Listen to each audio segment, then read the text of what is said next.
Those Who Wish Me Dead is a 2021 American-Canadian neo-Western action thriller film directed by Taylor Sheridan with a screenplay by Michael Corrida, Charles Leavitt, and Sheridan, based on Corrida's novel of the same name. The film follows a boy who witnesses the murder of his father and goes on the run with a smoke jumper in the Montana wilderness to escape a pair of assassins hired to silence him.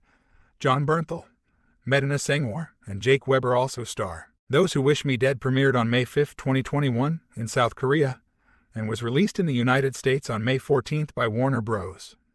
Pictures under the New Line Cinema banner, both in theaters and digitally for 1 month on HBO Max. The film received mixed reviews from critics. Now let's see what happens in the movie.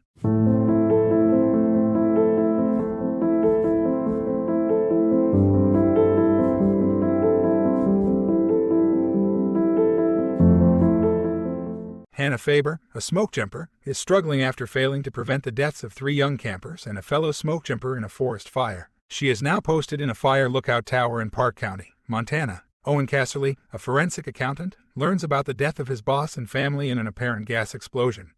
They were actually murdered by assassins Jack and Patrick Blackwell. Believing he is the next target, Owen goes on the run with his son, Connor. He intends to seek refuge with his brother-in-law, Ethan Sawyer, a deputy sheriff, and Hannah's ex-boyfriend. They are ambushed by the Blackwells, who force them off the road and down a cliff. As Owen dies, he gives Connor evidence against the Blackwells' employer, mob boss Arthur Phillip. As Ethan discovers Owen's car wreck, Hannah stumbles upon Connor while out on patrol. She takes him back to the tower to contact help. Arthur instructs the Blackwells to hunt Connor down and kill him. As a diversion to preoccupy the police, they use flares to start a forest fire. They go to Ethan's house searching for Connor and find and interrogate Ethan's wife, Allison, who is pregnant. When they force her to call Ethan, she gives him a duress code. She then fights off the Blackwells and escapes. Hannah discovers that a lightning strike disabled the radio at the lookout tower during an electrical storm. She attempts to take Connor into town on foot, but they are forced to turn back when the fire blocks their path. Following the radio call, Ethan returns home with the sheriff,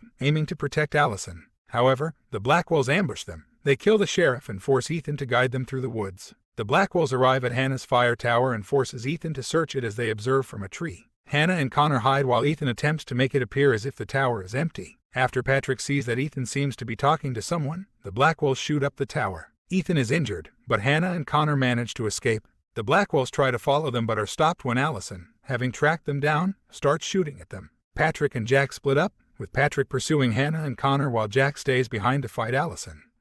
Allison gains the upper hand and kills Jack. Connor runs ahead while Hannah distracts Patrick but returns after Patrick threatens to beat Hannah to death. As Patrick is about to kill Connor, Hannah severely injures Patrick with a climbing axe and leaves him to burn to death in the approaching fire. Allison reunites with Ethan in the tower, but the fire traps them as they put on oxygen masks and hold each other. Hannah and Connor jump into a stream and watch from under the water as the fire engulfs the forest. In the morning after the fire has burned out, Hannah's old smoke jumping team arrives and rescues her, Connor, and Allison. Ethan has died from earlier injuries. Connor later prepares to give his father's evidence to the media. Hannah promises to help him through his uncertain future.